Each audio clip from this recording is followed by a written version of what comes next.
ஒரு நாள் ராமர் அரசவையில் உட்காந்துருக்கிறார். ராமராஜ்யம் நடந்துக்கிட்டு இருந்த நேரம். அந்த சமயத்தில் ஒரு நாய் அரச சபைக்கு வந்துதான். அது தலையில் அடிபட்டு ரத்தம். அந்த கோலத்தில் அது அங்கே வந்தது. எல்லாரும் ஆச்சரியமாக அதை பார்த்தாங்க. ராமரும் அந்த நாயை பார்த்தார். நீங்கள் வந்த காரியம் என்ன, என்ன நடந்தது, எதுவாக இருந்தாலும் பயப்படாமல் சொல்லு அப்படின்னார். உடனே அந்த நாய் மெதுவாக சொல்ல ஆரம்பிச்சுதான். ஐயா, நான் தெருவில் போய்கிட்டு இருந்தேன். வழியில் ஒருத்தர் வந்தார். அவர் வேத சாஸ்திரம்லாம் படித்த பெரியவர். அவர் எந்த காரணமும் இல்லாமல் அவர் கையில் வச்சுருந்த குச்சியால் என் தலையில் அடிச்சுட்டார். அதுதான் தலையில் ரத்தம். இதை நீங்கள் விசாரித்து தகுந்த தீர்ப்பு வழங்கணும் அப்படின்னு தான் அந்த நாய். ராமர் பார்த்தார்.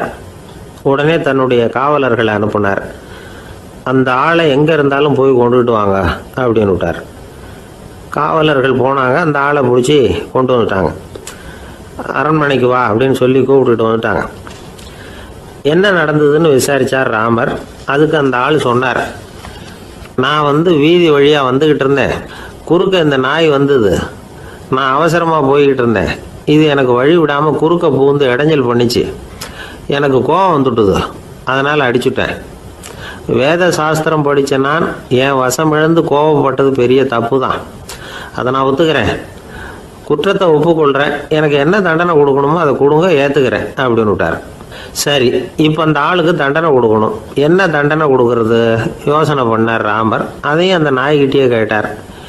நீயே சொல்லு, என்ன தண்டனை கொடுக்கலாம் இவருக்கு அப்படின்னார். இதுக்கு அந்த நாய் என்ன சொல்லிச்சு தெரியுமா?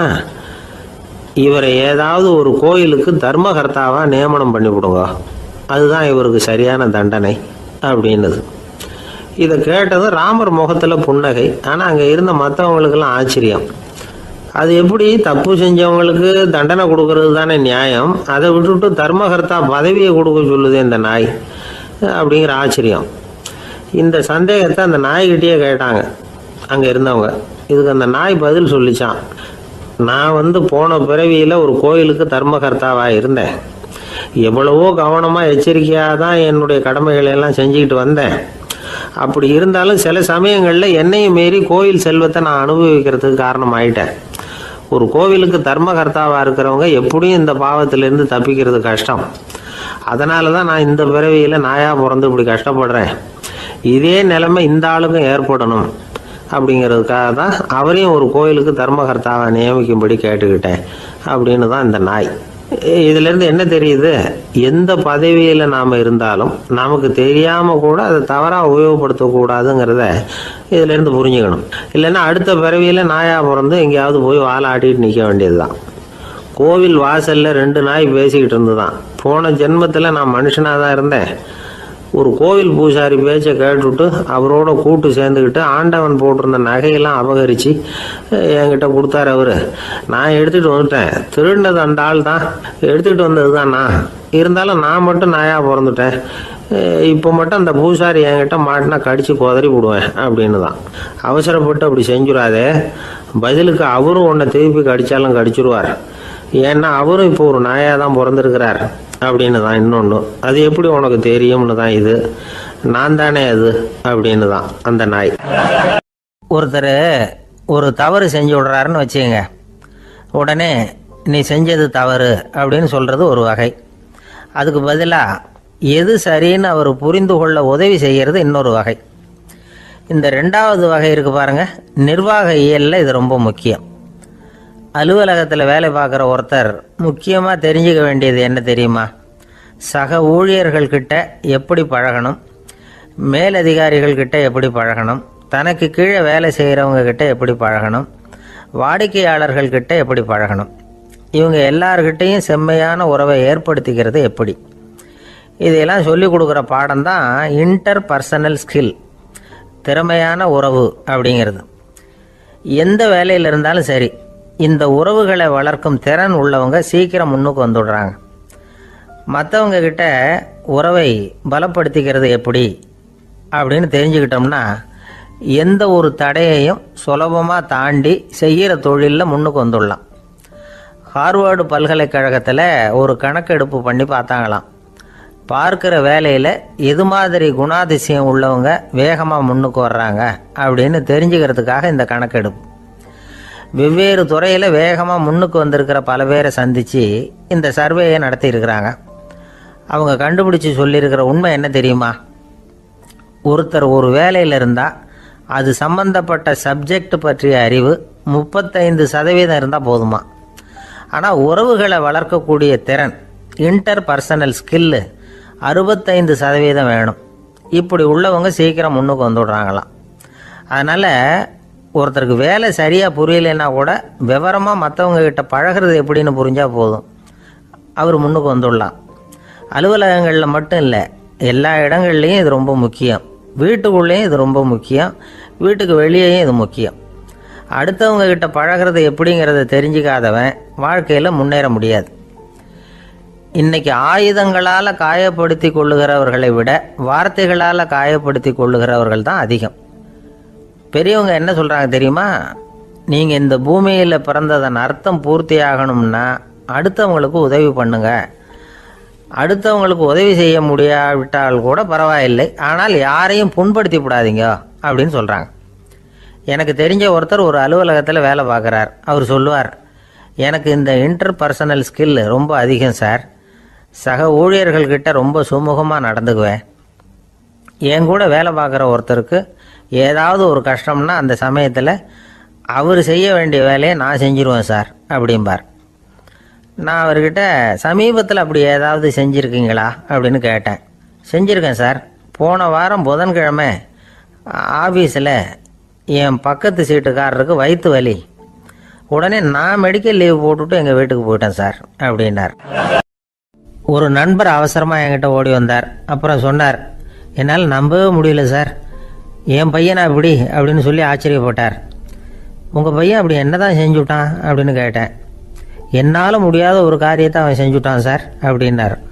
அது என்னன்னு தான் சொல்லுங்களேன். என்ன 5வது வகுப்பில் அவன் ஒரே தடவையில் தேறிட்டான் சார். அதாவது ஒரே அட்டம்ப்டில் பாஸ் ஆகிருக்கான் அப்படின்னார் மூச்சு வாங்க.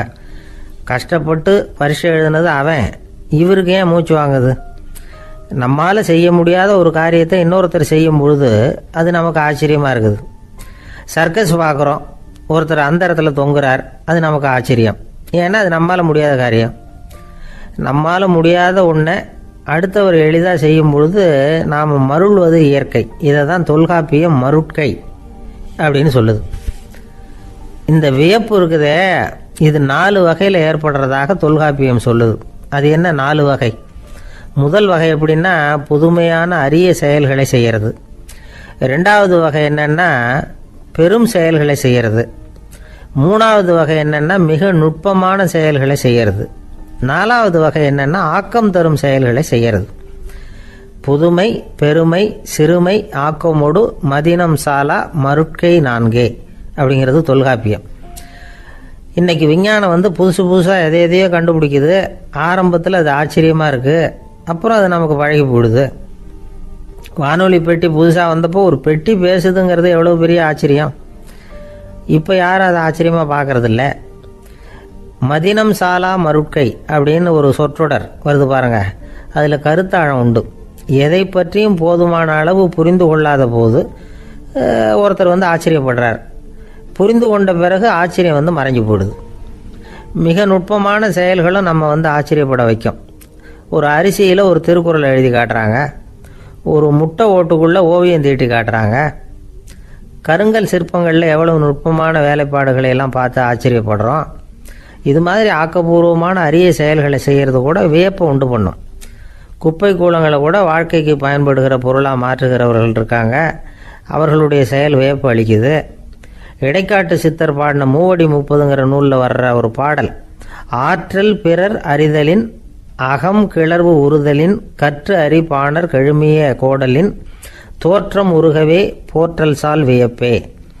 ஒருத்தருடைய ஆற்றல் தெரியாமல் இருந்தது, அவருடைய அரிய செயலை பார்க்கும் பொழுது வியப்பாக இருந்தது, மனசுக்குள்ள கிளர்ச்சி. பாவலர்கள் இவர்களுடைய புகழை பாடி மற்றவர்களும் தெரிந்து கொள்ளுமாறு செய்கிறார்கள் அப்படிங்கிறது தான் ஒரு யதார்த்தமான உண்மை.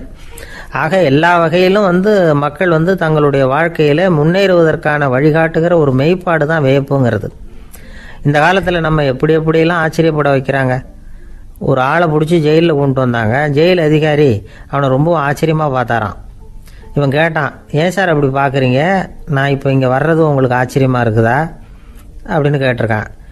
இதுக்கு ஜெயில் அதிகாரி சொல்லியிருக்கார், நீ இப்போ இங்கே வந்ததில் எனக்கு ஒன்றும் ஆச்சரியம் இல்லைப்பா, ஏற்கனவே நீ இங்கேருந்து விடுதலையாகி போய் 6 மாதம் ஆச்சு, இவ்வளவு லேட்டாக வர்றியே அதுதான் எனக்கு ஆச்சரியமாக இருக்குது அப்படின்னாராம். ஒரு அம்மா தெருவில் உட்காந்து என்னத்தையோ தேடிட்டு இருக்கிறாங்க. அந்த அம்மா ஒரு சூஃபி ஞானி. அவங்க பேர் என்னன்னா ரபியா அல் அடாவியா. அந்த அம்மாவுக்கு கண் கூட தெளிவாக தெரியாது. அந்த பக்கமாக வந்த சில பேர் இவங்களுக்கு உதவி செய்கிறதுக்காக வந்தாங்க. என்ன தேடிட்டு இருக்கிறீங்க அப்படின்னு கேட்டாங்க. இதுக்கு அந்த அம்மா, அந்த கேள்வி அவ்வளோ முக்கியத்துவம் இல்லை, நான் தேடிட்டு இருக்கிறேன், உங்களால் முடிஞ்சால் எனக்கு உதவி பண்ணலாம் அப்படின்னாங்களாம். உதவி செய்ய வந்தவங்களுக்கு ஆச்சரியம். எதை தேடுறோங்கிறது தெரியாமல் இப்படி ஏன் நேரத்தை செலவழிக்கிறீங்க, நாங்கள் எப்படி உங்களுக்கு உதவ முடியும், எங்களுக்கு ஒன்றும் புரியலையே அப்படின்ட்டுருக்காங்க. சரி, உங்களை திருப்தி பண்ணுறதுக்காக சொல்கிறேன், ஒரு குண்டூசி தொலைஞ்சி போச்சு, அதை தேடுறேன் அப்படின்னாங்களாம் அந்த அம்மா. அதுக்கப்புறம் இவங்களும் சேர்ந்து தேட ஆரம்பிச்சிட்டாங்க. கொஞ்ச நேரம் ஆச்சு, ஒன்றும் கிடைக்கல. உதவி செய்ய வந்தவங்களும் அழுத்து போட்டாங்க. அப்புறம் கேட்டாங்க, இதை பாருங்கம்மா, இது ரொம்பவும் பெரிய தெரு, அகலமான தெரு, அதனால் குறிப்பாக நீங்கள் எந்த இடத்துல அந்த குண்டூசியை தொலைச்சிங்க அதை சொல்ல முடியுமான்னாங்களாம். இதுக்கு அந்த அம்மா, நீங்கள் மறுபடியும் அர்த்தமில்லாத கேள்வியை கேட்குறீங்க, உங்கள் கேள்விக்கும் நான் தேடுறதுக்கும் என்ன சம்மந்தம்னாங்களாம். இதை கேட்டதும் அவங்க ஒரு மாதிரி ஆயிட்டாங்க. என்னம்மா நீங்கள் பைத்தியம் மாதிரி பேசுகிறீங்க அப்படின்னாங்களாம். சரி, உங்களை மறுபடியும் திருப்திப்படுத்துறதுக்காக சொல்கிறேன், அதை நான் எங்கள் வீட்டில் தொலைச்சுட்டேன் அப்படின்னாங்களாம். அப்புறம் எதுக்காக இங்கே வந்து தேடிட்டு இருக்கிறீங்க அப்படின்னு கேட்டிருக்காங்க. ஏன்னா இங்கே தான் வெளிச்சம் அதிகமாக இருக்குது, அங்கே வீட்டுக்குள்ளே இருட்டாக இருக்குது, அதனால் இங்கே வந்து தேடுறேன், வெளிச்சம் உள்ள இடத்துல தானே தேட முடியும் அப்படின்னாங்களாம் அந்த ஞானி. இந்த கதைக்கு என்ன அர்த்தங்கிறத பெரியவங்க சொல்கிறாங்க. அதாவது இந்த தேடுதல்ங்கிறது ஒரு வியாதி. அது நம்ம சதா அலைய வைக்கும், பைத்தியமாக மாற்றுறதுக்கு முயற்சி பண்ணோம், ஒரு காலம் அது நிறைவு அடையவே அடையாது. வாழ்வுங்கிறது ஒரு புரிந்து கொள்ள முடியாத சதா இயங்கி கொண்டிருக்கிற ஒரு செயல். அதுக்கு ஆரம்பமும் இல்லை, முடிவும் கிடையாது.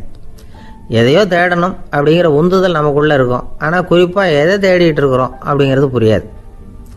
அப்படி ஏதாவது ஒன்றை தேடி அடைஞ்சிடுறோம்னு வச்சுக்கோங்க, உடனே ஒரு அதிருப்தி வந்துடும்.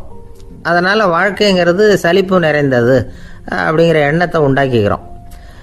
ஒன்று அடைஞ்சதுக்கு அப்புறம் இன்னொன்று தேட ஆரம்பிச்சிருவோம். ஆக இந்த தேடல்ங்கிறது நாம் ஒன்று அடைஞ்சாலும் அடையாவிட்டாலும் தொடர்ந்து நடந்துக்கிட்டு தான் இருக்கும்.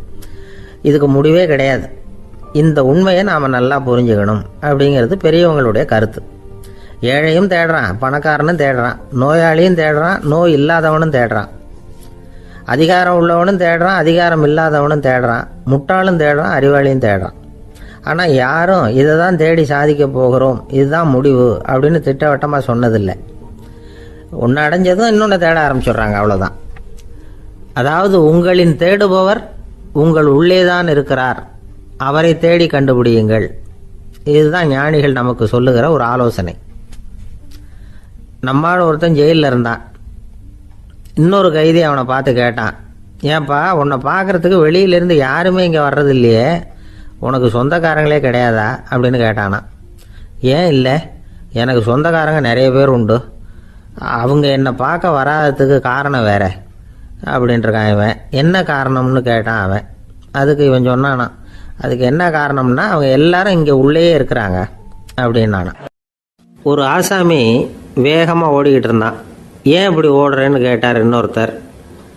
அங்கே ஒரு ஆள் அடிபட்டு கிடக்கிறான், அதை பார்த்தேன், உடனே ஓடுறேன்னா. எங்கேன்னு கேட்டார். ஆஸ்பத்திரிக்குன்னா.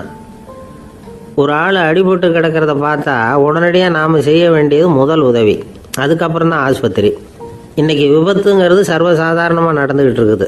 வாகன விபத்து, வெடிகுண்டு விபத்து, தீ விபத்து, கட்டடம் சரியறது, பூகம்பம், இப்படி நிறைய நடக்குது. ஒரு விபத்தை பார்த்துட்டா நம்மளில் பல பேர் நமக்கு என்னத்துக்கு வம்புன்னு ஒதுங்கி போயிடுறதும் உண்டு. சில பேர் துணிஞ்சு கிட்ட போய் உதவி செய்கிறதும் உண்டு. அப்படி உதவி செய்ய நினைக்கிறவங்களுக்கு உபயோகப்படுற தகவல் இது. விபத்தில் காயமடைஞ்சவங்களை 3 பிரிவாக பிரிக்கலாமா. முதல் வகை கொஞ்சம் சீரியஸானது. உயிருக்கு உடனே ஆபத்து தரக்கூடியது. மூளை காயம், முகம், கழுத்து காயங்கள், இருதயம், நுரையீரல் காயங்கள், வயத்தில் உள்ளுறுப்பு காயங்கள், அதிகப்படியான இரத்தப்போக்கு, இதனால எல்லாம் பாதிக்கப்பட்டிருந்தால் அது முதல் வகை அப்படின்னு நாமளே மனசுக்குள்ளே முடிவு பண்ணிக்கணும். இவங்களுக்கெல்லாம் உடனடியாக முதல் உதவி கொடுக்கணும். தாமதப்படுத்தாமல் ஆஸ்பத்திரிக்கு கொண்டுகிட்டு போயிடணும். இப்படி கொஞ்சம் எச்சரிக்கையாக நடந்துக்கிட்டால் அவங்களில் பல பேரை காப்பாற்றி போடலாம். ரெண்டாவது வகை எப்படின்னா, முதல் உதவி விரைவாக கிடைச்சா உயிர் பிழைக்கக்கூடிய மார்பு காயங்கள், கைகால் எலும்பு முறிவு, இடுப்பு முதுகெலும்பு காயம், சீரான இரத்த சேதம், இப்படிப்பட்டவங்களை ரெண்டாவது வகையாக பிரிக்கணும். ஆபத்து இல்லாத சிராய்ப்புகள், சிறு காயங்கள், இரத்த உறைவுகள், இதனால் பாதிக்கப்படுறவங்க மூணாவது வகை. ஒருத்தர் தலையில் அடிபட்டு நினைவு விழுந்துட்டாருன்னு வச்சுங்க, அவருக்கு வாந்தி வர்றதுனால புறையேறி மூச்சு அடைப்பு உண்டாகும். இப்படி ஆகாமல் இருக்கிறதுக்காக தலையை ஒரு பக்கமாக சாய்ச்சி வைக்கலாம். நாடி துடிப்பையும் இதய துடிப்பையும் தொட்டு பார்க்கணும். அது குறைஞ்சிருந்தாலும் சரி, நின்று இருந்தாலும் சரி, அவர் மார்பை நிமிஷத்துக்கு 80 தடவை உள்ளங்கையால் அழுத்தி இதய துடிப்பை மீட்கிறதுக்கு உதவி பண்ணணும். கழுத்தில் காயம்பட்டாலும் ஆபத்து அதிகம். கழுத்துக்கு அடியில் ஒரு துண்டை மடித்து வைக்கலாம். 2 பக்கமும் சின்ன தலையணை அல்லது துணி மடிப்புகளை வச்சு கழுத்தை அதிகமாக அசையாமல் பார்த்துக்கலாம். முதுகெலும்பு முறிஞ்சிருக்குமோ அப்படிங்கிற சந்தேகம் இருந்ததுன்னா அவரை அதிகமாக அசைய விடக்கூடாது. அதிகமாக அசைஞ்சால் தண்டு இடத்துல பாதிப்பு ஏற்பட்டு கை கால் விளங்காமல் போயிடும். அவரை ஒரு கனமான போர்வை இல்லைன்னா பாயில் படுக்க வச்சு 4 பேர் மெதுவாக தூக்கி மருத்துவ உதவிக்கு அனுப்பி வைக்கலாம். கையெலும்பு முறிஞ்சிருந்தால் முறிஞ்ச பாகத்தை உடம்போடு சேர்த்து அசையாமல் கட்டி போடலாம். கால் எலும்பு முறிஞ்சிருந்தால் மற்ற காலோடு சேர்த்து கட்டி போடலாம். முறிஞ்ச பாகம் தொங்காமல் பார்த்துக்கணும். அப்போ தான் வீக்கம் உண்டாகாமல் இருக்கும். வெட்டு காயம், குண்டடிப்பட்ட காயம், இதிலெல்லாம் ரத்தப்போக்கு அதிகமாக இருக்கும். ரத்தம் வெளியேற ஆபத்து அதிகம். சுத்தமான துணியை பல மடிப்புகளை மடித்து காயத்தின் மேலே வச்சு அழுத்தமாக ஒரு 10 நிமிஷம் பிடிச்சிக்கணும். ரத்தம் நின்ன உடனே காயத்துக்கு கட்டு போடலாம். சில சமயம் காயம்பட்ட பாகத்தை உயரமாக தூக்கி பிடிச்சிக்கிட்டா தான் ரத்த கசிவு நிற்கும். இந்த விவரங்களையெல்லாம் கொஞ்சம் மனசில் வாங்கி வச்சுக்கிட்டோம்னா சமயத்தில் உதவும். ஏன்னா இந்த காலத்தில் விபத்து எந்த ரூபத்தில் எப்போ வரும்னு யூகிக்கவே முடியல. நண்பர் ஒருத்தர் சொன்னார், நேற்றுக்கு பாருங்கள் சார், என் கண்ணு முன்னாடியே ஒரு சின்ன விபத்து நடந்ததுன்னார். என்னன்னு விசாரித்தோம். ஒரு பஸ்ஸில் வந்துக்கிட்டு இருந்தேன். அந்த பஸ்ஸில் பின்பக்கம் படி ஓரமாக நின்றுக்கிட்டு இருந்த ஒருத்தர் ரோட்டில் விழுந்துட்டார். டிரைவர் அதை கவனிக்கலை, நிறுத்தாமல் அவர் பாட்டுக்கு போகிறாருனார். கண்டக்டர் உடனே விசில் கொடுத்து பஸ்ஸை நிறுத்த வேண்டியது தானே அப்படின்னோம். அதுதான் சார் முடியாமல் போச்சுன்னார் அவர். ஏன்னு கேட்டாங்க. தவறி கீழே விழுந்ததே அந்த கண்டக்டர் தான் சார் அப்படிங்கிறார். ஒரு சீன தேசத்து அரசர் இருந்தார். அவருக்கு வயசாயிட்டுது. அவருக்கு அடுத்தபடியாக அவருடைய புள்ள பட்டத்துக்கு வரணும், ஆட்சி பொறுப்பை ஏற்றுக்கணும். ஒரு நல்ல தலைவனுக்கு இருக்க வேண்டிய பண்புகள்லாம் தன்னுடைய மகனுக்கு இருக்கணும்னு விரும்பினார் அந்த அரசர். அதனால் இளவரசனை பக்கத்தில் இருந்த ஒரு குரு கிட்ட அனுப்புனார். இளவரசன் அவர்கிட்ட போய் சேர்ந்தான். அந்த குரு என்ன பண்ணார் தெரியுமா? இவனை பார்த்து சொன்னார், இதை பாருப்பா, நீ என்ன பண்ணுற, இப்போவே பக்கத்தில் இருக்கிற காட்டுக்கு போ, நடு காட்டில் போய் ஒரு இடத்துல உட்காந்துக்கோ. அங்கே என்னென்ன சத்தம்லாம் உன் காதில் விழுதுன்னு கவனித்து கேளு. உன் காதில் விழுந்த ஓசைகள் என்னென்னங்கிறத என்கிட்ட சொல்லு, அதுதான் எனக்கு தெரியணும், உனக்கு வேலையும் அதுதான் அப்படின்னு சொல்லி அனுப்பி வச்சுட்டார். இளவரசன் காட்டுக்கு போனான். குரு சொன்னபடியே ஒரு இடத்துல உட்காந்து கவனித்து கேட்டான். அதுக்கப்புறம் குருக்கிட்ட திரும்பி வந்தான். என்னென்ன சத்தம்லாம் கேட்ட அப்படின்னு கேட்டார் குரு. குருவே, காட்டில் நான் பறவைகள் சத்தம்லாம் கேட்டேன், மிருகங்களின் ஓசையையும் கேட்டேன், இதை தவிர இடி, மின்னல், மழை இதுகளோட சத்தத்தையும் கேட்டேன் அப்படின்னா. குரு யோசனை பண்ணார், நீ இன்னமும் சரியாக கேட்கல, அதனால் மறுபடியும் காட்டுக்கு போ, கொஞ்ச நாள் தங்கியிருந்து கேட்டுட்டு வா அப்படின்னார். இளவரசனுக்கு ஒன்றும் புரியல. இருந்தாலும் குருவின் கட்டளையாச்சே, மறுக்க முடியுமா? உடனே அவன் மறுபடியும் காட்டுக்கு போனான். ஒரு இடத்துல உட்காந்தான். கொஞ்ச நேரம் உன்னிப்பாக கவனித்து கேட்டான். சில நாள் கழித்து குருக்கிட்ட திரும்பி வந்தான். குருவே, இந்த தடவை சில துல்லியமான சத்தங்களை எல்லாம் கேட்டான். தேனி பறக்கிற சத்தம், நீரோடையின் மெல்லிய ஓசை, இதெல்லாம் கேட்டேன்னா. குரு சிரித்தார். நீ மறுபடியும் காட்டுக்கு போ, இன்னும் சில நாள் அங்கே இரு, முழுமையாக கவனமாக கேட்டுட்டு வா அப்படின்னு சொல்லி அனுப்பி வச்சுட்டார். இளவரசனுக்கு குழப்பம் அதிகமாயிட்டுது. ஒன்றுமே புரியல. மறுபடியும் காட்டுக்கு போனான். மௌனமாக ஒரு இடத்துல உட்காந்துட்டான். அப்படியே தியானத்தில் ஆழ்ந்துட்டான். சில நாளில் அவனுக்கு இதுவரை கேட்காத ஓசைகள்லாம் கேட்க ஆரம்பிச்சிட்டுது. இதைத்தான் நான் கேட்கணும்னு என்னுடைய குரு எதிர்பார்த்துருக்கிறாருங்கிறத புரிஞ்சுக்கிட்டான். உடனே குருக்கிட்ட ஓடனான். குருவே, இந்த தடவை காதுகளுக்கு கேட்க முடியாத சில ஓசைகளை கூட என்னால் உணர முடிஞ்சுது. பூ மலருகிற ஓசை, சூரியனால் பூமி சூடாகிறப்போ எழுகிற ஓசை, காலை பனித்துளி இந்த புல்லுலாம் குடிக்கிற ஓசை, இது எல்லாம் என்னால் நல்லா கேட்க முடிஞ்சுது அப்படின்னா. குருவுக்கு இப்போ தான் திருப்தி ஏற்பட்டு தான் இளவரசனை பார்த்து சொன்னார், இதை பாருப்பா, இப்போ தான் நாட்டை ஆளுகிற தகுதி உனக்கு வந்திருக்குது அப்படின்னு சொல்லி அதுக்கு விளக்கமும் கொடுத்தாராம். எந்த அரசன் தன்னுடைய மக்களின் இதயம் பேசுகிற மௌன மொழியை, மௌன வார்த்தைகளை கேட்குறானோ அவன்தான் ஆள தகுதி உள்ளவன். எந்த அரசன் தன்னுடைய மக்களின் உணர்ச்சிகளை உண்மையாக உணர்றானோ அவன்தான் முதன்மையான அரசன். போலி வார்த்தைகளை மட்டும் கேட்டுட்டு பல மௌன ராகங்களை காதில் வாங்கிக்காதவன் அரசனே இல்லை. எந்த நாட்டில் எப்போ ஒரு அரசன் தன்னுடைய மக்களின் உணர்ச்சிகளை கேட்க மறுக்கிறானோ அன்னையிலேருந்தே அந்த நாடு அழிய தொடங்குது அப்படின்னு அர்த்தம். இதுதான் அந்த குரு இளவரசனுக்கு போதிச்சது. வாயால் பேசுகிறத மட்டும் கேட்டு ஏமாறக்கூடாது, உணர்ச்சிகளையும் கேட்கறதுல தான் மனப்பக்குவம் உண்டாகும். மக்கள் உணர்ச்சிகளை புரிந்து கொள்ளாத அரசர்கள் நீடிச்சிருக்க முடியாது. அது மாதிரி நாடுகளில் அடிக்கடி குழப்பம் தான் உண்டாகும். அப்படி இருந்தால் அடிக்கடி ஆட்சி மாறிக்கிட்டு இருக்கும். அப்படிப்பட்ட ஒரு தேசம், அங்கே ஒரு சிறைச்சாலையில் 3 கைதிகள் பேசிக்கிட்டு இருந்தாங்க. ஒருத்தன் சொன்னான், நான் இந்த நாட்டு ராஜாவை எதிர்த்து பேசிக்கிட்டு இருந்தேன், அதனால் என்னை பிடிச்சி கொண்டாந்து இங்கே போட்டுட்டாங்க அப்படின்னா ஒருத்தன். இன்னொருத்தன் சொன்னான், நான் இந்த நாட்டு ராஜாவை ஆதரித்து பேசிக்கிட்டு இருந்தேன், அதனால் என்னை பிடிச்சி கொண்டாந்து இங்கே தள்ளிவிட்டாங்க அப்படின்னா. அது சரி, நீ என்ன தப்பு பண்ண அப்படின்னு சொல்லி 3வது ஆளை பார்த்து இவங்க கேட்டாங்க. அதுக்கு அந்த ஆள் சொல்கிறான், நான் தான் இந்த நாட்டு ராஜா அப்படின்னானா. கணவன் மனைவி அன்பாக இருக்கணும், ஒருத்தர் நல்லா புரிஞ்சுக்கணும், விட்டு கொடுக்குற மனப்பான்மை வேணும். அதுதான் ஒரு நல்ல குடும்பம். இன்றைக்கி பல குடும்பங்களில் அர்த்தமில்லாத சண்டைகள் தான் அதிகம். கிராமப்புறங்களில் வேடிக்கையாக ஒரு கதை சொல்லுவாங்க. ஒரு ஊரில் ஒரு ஆள் இருந்தான், வேலை வெட்டி இல்லாமல் சும்மாவே இருந்தான். அவனுக்கு கல்யாணம் பண்ணி வச்சாங்களாம். மனைவி சேர்ந்தா, சும்மாவே உட்காந்துருக்கிறியே, ஏதாவது சம்பாதிக்கிற வழியை பாரு அப்படின்ட்டு இருக்கா. அதுக்கு தான் யோசனை பண்ணிகிட்டு இருக்கிறேன், ஒரு அருமையான ஐடியா அப்படின்னானா. என்ன அது சொல்லு அப்படின்ட்டுருக்கா. அவ ஒரு ஆட்டுக்குட்டி வாங்க போகிறேன்னு இருக்கான். அதை வாங்கி என்ன பண்ண போகிறேன்னா, அந்த குட்டி வளரும், பெருசாகும், அதுக்கப்புறம் அது நிறைய குட்டி போடும் அப்படின்ட்டுருக்கான். சரி, அப்புறம் என்ன, அதையெல்லாம் சந்தையில் கொண்டுட்டு போய் விற்றுவிட்டு அந்த காசுக்கு ஒரு எருவு மாடு வாங்கலாம். சரி, அது எதுக்கு? எருவு மாடு நிறைய பால் கொடுக்கும், அதை கொண்டுகிட்டு போய் பால் பண்ணையில் கொடுப்பேன், அல்லது நானே விற்றுருவேன், கை நிறைய காசு கிடைக்கும். அதுக்கப்புறம் ஒரு பசுமாடு வாங்குவேன், பாலையும் விற்கலாம், நாமளும் காய் போட்டு சாப்பிட்லாம், இப்படிலாம் சொல்லியிருக்கான். அப்போ அந்த பொண்ணு சொல்லிச்சான், அடுத்த தெருவில் இருக்கிற எங்கள் அம்மா வீட்டுக்கும் கொஞ்சம் பால் கொடுத்து அனுப்பலாம் அப்படின்ட்டுருக்கா அந்த பொண்ணு. இந்த இடத்துல கணவனுக்கு கோவம் வந்துட்டுது. அது எப்படி உங்கள் அம்மா வீட்டுக்கு எதுக்கு கொடுக்கணும், அதெல்லாம் முடியாதுன்றிருக்கான். இந்த இடத்துல சண்டை ஆரம்பமாயிட்டுது. கொஞ்ச நேரத்தில் 2 பேரும் சத்தம் போட ஆரம்பிச்சிட்டாங்க. கடுமையான சண்டை நடக்கிறத பக்கத்து வீட்டுக்காரன் காதில் வாங்கினான். அவன் ஓடியாந்தான். அவனுக்கு தெரியும், வாங்காத மாட்டுக்காக இப்படி சண்டை போட்டுக்கிட்டு இருக்கிறாங்கங்கிறது அவனுக்கு புரியும். அவன் ஓடி சொன்னான், ஏண்டா உன்னோட பசுமாட்டை ஒழுங்காக கட்டி போடக்கூடாதான்ருக்கான். என்னடா சொல்கிறேன்னா, இவன் உன் மாடு என் தோட்டத்தில் மேய்ஞ்சுட்டுது, பயிரெலாம் நாசமாயிட்டுது, 10,000 ரூபா அளவுக்கு சேதம், அதை வாங்கிட்டு போகிறதுக்கு தான் வந்தேன், குடுறா 10,000 நானா. இவன் அரண்டு போயிட்டான். அப்புறம் சொன்னான், டே, நான் இன்னும் மாடே வாங்கலையே, அதுக்குள்ளே அது எப்படிடா உன் தோட்டத்தில் மேயும், என்னடா உளறேன்ருக்கான். நீ தாண்டா இப்போ உளறிக்கிட்டு இருக்க, மாடே வாங்கலை, அதுக்குள்ளே எப்படிடா உன்னுடைய மனைவி அவங்க அம்மா வீட்டுக்கு பால் கொடுத்து அனுப்ப முடியும் அப்படின்னு அவன் கேட்டானா. நம்ம ஆளுக்கு இப்போ தான் புத்தி வந்துதான். அர்த்தமே இல்லாத சண்டை போட்டுக்கிட்டு இருக்கிறோம் அப்படிங்கிறத அவன் புரிஞ்சுக்கிட்டானான். இது நம்ம முன்னோர்கள் சொல்லியிருக்கிற ஒரு கதை. சண்டையில் தான் அர்த்தம் இல்லையே தவிர கதையில் அர்த்தம் உண்டு.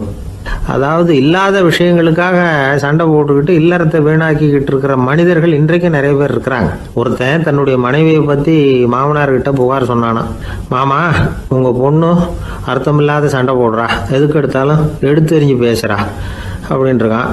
நீ எப்படி மாப்பிள்ளை அதை சமாளிக்கிற அப்படின்னு கேட்டிருக்காரு அவர்.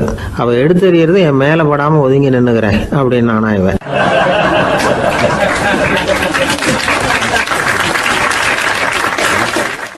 இந்த காலத்து புள்ள ஒருத்தன் தன்னோட அப்பாவை பார்த்து சொன்னான், அப்பா, நான் உனக்கு உதவி செய்யலாம்னு நினைக்கிறேன், என்ன உதவி செய்யணும்னு சொல்லு அப்படின்னா.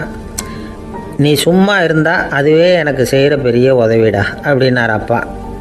சும்மா இருக்கிறதும் ஒரு உதவி தான், அது மாதிரி மௌனமும் ஒரு சமூக சேவை தான் அப்படிங்கிறார் காஞ்சி பெரியவர்.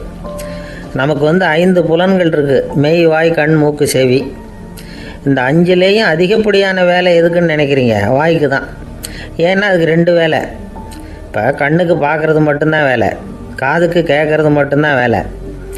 மூக்குக்கு வாசனை அறியறது தான் வேலை, உடம்புக்கு உணர்றது மட்டும்தான் வேலை. ஆனால் வாய் அப்படி இல்லை, அதுக்கு 2 வேலை. சாப்பிட்றதும் அதுதான், பேசுகிறதும் அதுதான். அதாவது வாய் ஒன்று தான் கர்மேந்திரியமாகவும் இருக்குது, ஞானேந்திரியமாகவும் இருக்குது அப்படின்னு சொல்லுவாங்க. சாப்பாட்டில் உட்காந்தா எந்தெந்த ஆகாரம் என்னென்ன ருசின்னு அறிவிக்கிற வேலையும் செய்யுது. சபையில் உட்காந்தா பாடுறது, பேசுறது, சிரிக்கிறது, இது மாதிரியான வேலையும் செய்யுது. இன்னொரு வித்தியாசம், கண்ணு காது மூக்கெல்லாம் ஸ்ட்ரெயின் பண்ணிக்கிட்டு வேலை செய்கிறதில்ல. ஒரு ரோஜா பூ பார்த்தா உடனே மூக்கு அப்படியும் இப்படியும் அசைய ஆரம்பிக்கிறதில்ல. ஒரு சங்கீதத்தை கேட்ட உடனே காது ஆட ஆரம்பிக்காது. ஆனால் வாய் அப்படி இல்லை, அது பேசினாலும் சரி சாப்பிட்டாலும் சரி அசைஞ்சு தான் ஆகணும். ஆக மற்றதை விட வாய்க்கு வேலை ஜாஸ்தின்னு தெரியுது. சாப்பிட்றது, பேசுறது அப்படின்னு 2 காரியம் அதுக்கு. இப்படி 2 காரியம் இருக்கிறதுனால அது 2ஐயும் பாதியாக குறைச்சிக்கணுங்கிறது கடவுள் அபிப்பிராயமாக இருக்கணும் அப்படிங்கிறார் காஞ்சி பெரியவர். ஆனால் இப்போ நாம் அப்படியா நடந்துக்கிறோம்? அதுக்கு நேர்மாறாக நடந்துக்கிறோம். நாம் சாப்பிட்றதும் அதிகம், பேசுகிறதும் அதிகம். 2 வேலையையும் தேவைக்கு அதிகமாகவே செய்கிறோம். வாய் தான் ரொம்ப ஓவர் ஒர்க்குடு. அதுக்கு ஓய்வு கொடுத்தா உடம்பும் நல்லாயிருக்கும், உலகமும் நல்லாயிருக்கும்.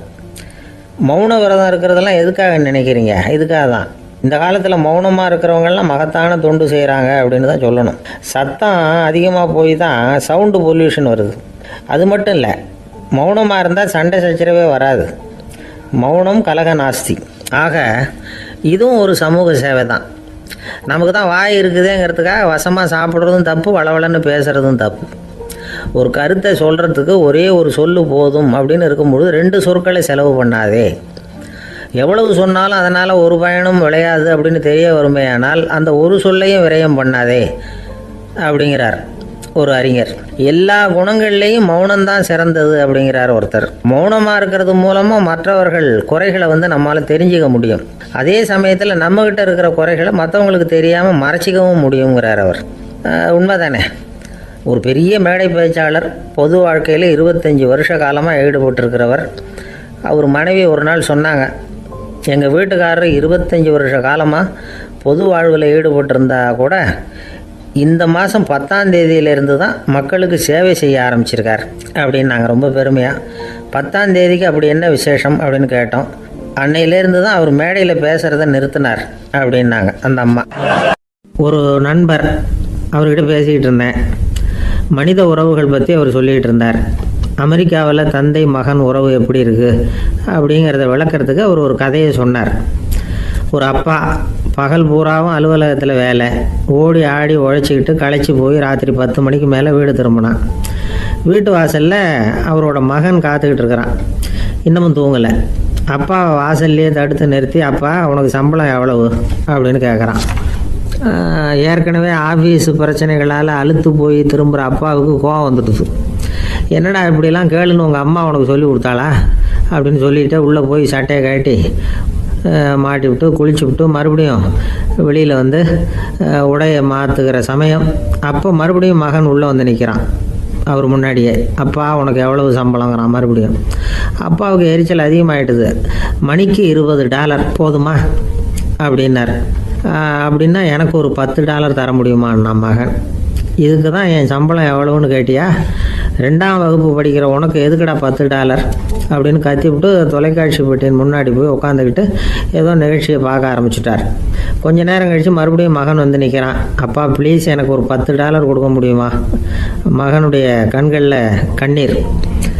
என்னடா அவன் கண்ணீரை காட்டி காரியம் சாதிக்கலாம்னு பார்க்குறியா? ஒரு காசு கூட கொடுக்க மாட்டான் போ அப்படின்னு விரட்டி விட்டான். மகன் கண்ணீரை தொடச்சிக்கிட்டே கண்ணை தொடச்சிக்கிட்டு பேசாமல் போய் படுத்துக்கிட்டானா. கொஞ்ச நேரம் ஆச்சு. அப்பாவோட கோபம் கொஞ்சம் கொஞ்சமாக குறைஞ்சிது. பிள்ளைகிட்ட கோபமாக கத்துனது தப்பு தாங்கிறது புரிஞ்சுது அவனுக்கு. எழுந்திரிச்சு போனான், படுக்கை இறக்கி போனான். மகனை பார்த்தான். அவன் தலையணையை கட்டி பிடிச்சிக்கிட்டு அழுதுகிட்டு இருக்கிறான். அவனை மெல்ல நெருங்கி அவங்ககிட்ட எதமாக பேசுகிறதுக்கு ஆரம்பித்தானான். எதுக்குடா உனக்கு $10 பள்ளிக்கூடத்தில் கேட்டாங்களா அப்படின்னு கேட்டானான். மகன் சொல்லியிருக்கான், இல்லை டாடி, உனக்கு 1 மணி நேரம் சம்பளம் $20ன்னு சொன்னேன். நீ ஏற்கனவே எனக்கு கொடுத்த பாக்கெட் மணி $10 என்கிட்ட இருக்குது. இப்போ நீ இன்னொரு $10 கொடுத்தீங்கன்னா அதையும் சேர்த்து $20 ஆகிடும். அந்த $20 நான் உனக்கு கொடுத்துருவேன். அப்படி கொடுத்தா நீ என் கூட 1 மணி நேரம் செலவழிப்ப இல்லையா? அதுக்காக தான் $10 கேட்டேன் அப்படின்னு சொன்னானான். அந்த அப்பா கண்ணு கலங்கி போச்சான். ஆதரவோடு தன்னுடைய மகனை கட்டி பிடிச்சி அழ ஆரம்பிச்சிட்டாராம். இதுதான் நண்பர் சொன்ன கதை. அமெரிக்கா மட்டும் இல்லை, உலகம் பூராவும் இன்றைக்கி மனித உறவுகள் இப்படி தான் மாறிட்டு இருக்கு. பெரியவர்கள் அறிவுரை என்ன தெரியுமா? உங்கள் குழந்தைகளிடமிருந்து குழந்தை பருவத்தை பிரித்து விடாதீர்கள் அப்படிங்கிறது தான். அதாவது இன்றைய குழந்தைகள் தங்கள் பிருந்தாவனத்தை இழந்து விடுகிறார்கள் அப்படிங்கிறது அவங்களுடைய கருத்து. இந்த நிலைக்கு நாம் காரணமாக இருந்துடக்கூடாது. குழந்தைகளோட விளையாடுவோம், குடும்பத்தோடு உறவாடுவோம் அப்படிங்கிறது தான் நம்முடைய நோக்கமாக இருக்கணும். இன்றைய உறவு முறைக்கு இன்னொரு உதாரணம் சொல்லுவாங்க. ஒருத்தர் வந்தாராம், அவர் பக்கத்தில் ஒரு சின்ன பையன். நாம் அவரை விசாரிக்கிறோம், யார் இந்த பையன் அப்படின்னா அவர் சொல்கிறார், இவன் எனக்கு தூரத்து உறவு அப்படின்னாராம். இந்த தூரத்து உறவுன்னா எப்படின்னு இருக்கான். இதுக்கு அவன்